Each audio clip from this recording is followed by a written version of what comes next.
इस वीडियो में विलयन चैप्टर के अंतर्गत डिप्रेशन ऑफ फ्रीजिंग पॉइंट हिमांक का अवनमन हम आपको समझाने जा रहे हैं।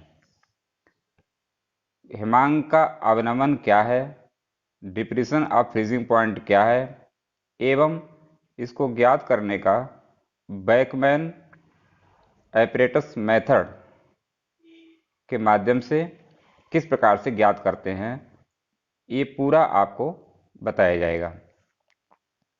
पहले हम ये समझेंगे हिमांक क्या है, व्हाट इज फ्रीजिंग पॉइंट।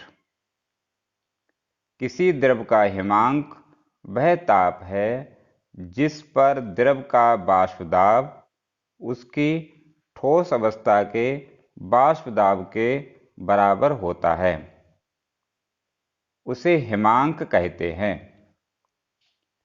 हम जानते हैं द्रव के ऊपर वेपर प्रेशर कार्य करता है और जब द्रव के लिए हम हीट करते हैं तो वेपर अधिक बनती है, वेपर प्रेशर अधिक होगा, और द्रव के लिए जब ठंडा करते हैं तब वेपर कम हो जाती है, वेपर प्रेशर कम हो जाएगा। तो किस प्रकार से हिमांक का अवनमन होता है ये हम देखेंगे। इसके लिए हम किसी शुद्ध विलायक प्योर सॉल्वेंट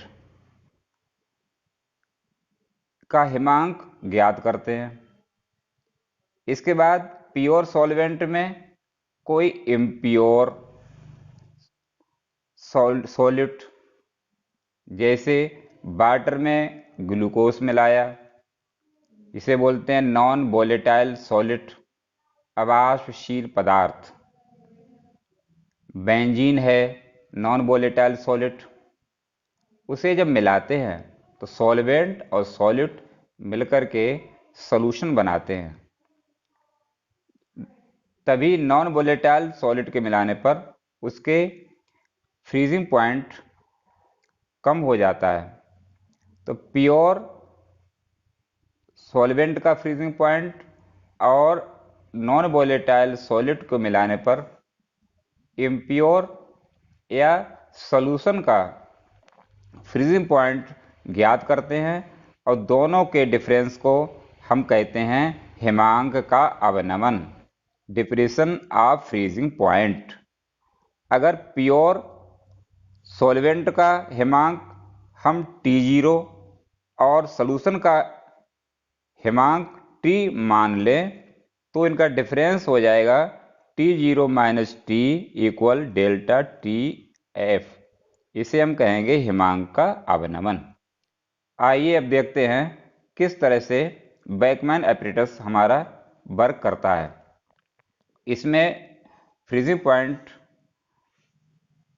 ज्ञात करने की किस प्रकार से विधि अपनाएंगे वह अब आपके लिए बताने जा रहे हैं। सबसे पहले फ्रीजिंग ट्यूब, जिसे हम इनर ग्लास ट्यूब भी कहते हैं, ये आपकी फ्रीजिंग ट्यूब।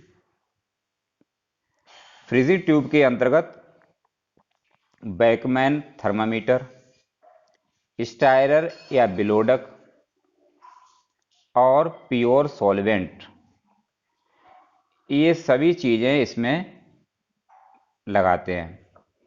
प्योर सॉल्वेंट को भरकर इसे हम एक फ्रीजिंग मिक्सचर में रखकर ठंडा करते हैं और उसका एक अप्रॉक्सीमेट फ्रीजिंग पॉइंट नोट कर लेते हैं। इसके बाद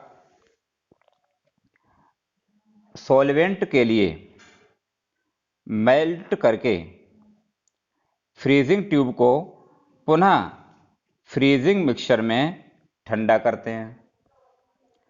सॉल्वेंट का टेम्परेचर उसके लगभग हिमांक के समीप पहुंचने पर फ्रीजिंग ट्यूब को बाहर से सुखाकर एयर जैकेट के अंदर लगा देते हैं और फिर फ्रीजिंग मिक्सचर को ठंडा करते हैं।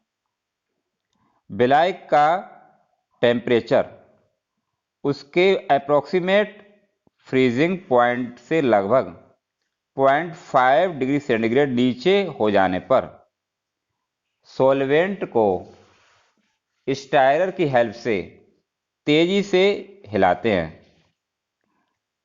अब विलायक को तेजी से हिलाने से सॉल्वेंट ठोस के रूप में पृथक होने लगता है तथा टेम्परेचर धीरे धीरे इंक्रीज होगा और एक एंड पॉइंट पे स्थिर हो जाएगा। उसे हम नोट कर लेंगे। यही सॉल्वेंट का सही फ्रीजिंग पॉइंट होगा। अब हम क्या करते हैं, जो हमारी आउटर जैकेट के अंदर फ्रीजिंग ट्यूब है, इसमें ऊपर हम एक होल देख रहे हैं।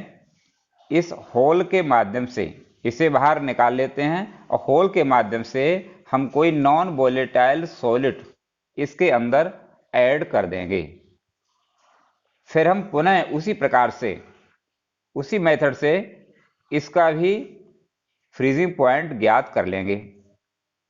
और पहले था हमारा प्योर सॉल्वेंट का फ्रीजिंग पॉइंट, दोबारा से नॉन वोलेटाइल सॉलिड ऐड करने के बाद जो आएगा वह हमारा उसका इम्प्योर सॉल्वेंट या हमारा सॉल्यूशन का फ्रीजिंग पॉइंट होगा। दोनों का डिफरेंस ज्ञात करेंगे, यही हमारा हो जाएगा हिमांक का अवनमन, डिप्रेशन इन फ्रीजिंग पॉइंट। आइए अब हम वैकमैन एपरेटस के माध्यम से किस प्रकार से किसी भी सॉलिड का मॉलिक्यूलर वेट कैलकुलेट करेंगे। m equal 1000 into kf into small w upon delta tf into capital W, where m equal पदार्थ का अणुभार, मॉलिक्यूलर वेट ऑफ सॉलिड, जो हमने सॉलिड डिसॉल्व करेंगे उसका मॉलिक्यूलर वेट ज्ञात करेंगे। हमें पता होना चाहिए, जैसे हमने सुक्रोज डाला है उसका हमारा 180 होता है। डेल्टा TF इक्वल हिमांक का अवनमन, डिप्रेशन इन फ्रीजिंग पॉइंट। अभी हमने आपको बताया था प्योर का और इम्प्योर का जो डिफरेंस निकालेंगे उसे डेल्टा TF के स्थान पर रखेंगे। स्मॉल w पदार्थ का भार, वेट ऑफ सॉलिड, जो सॉलिड हमने 5 ग्राम 6 ग्राम जितना भी हम लेंगे सॉल्वेंट के लिए, सॉल्यूशन बनाने के लिए, वह हमारा स्मॉल w होगा। कैपिटल W विलायक का भार ग्राम में, वेट ऑफ सॉल्वेंट, और KF यहाँ पर विलायक का मोलल अवनमन स्थिरांक। इस प्रकार से इस फार्मूला के माध्यम से हम कोई भी न्यूमेरिकल आसानी से कैलकुलेट कर सकते हैं। धन्यवाद।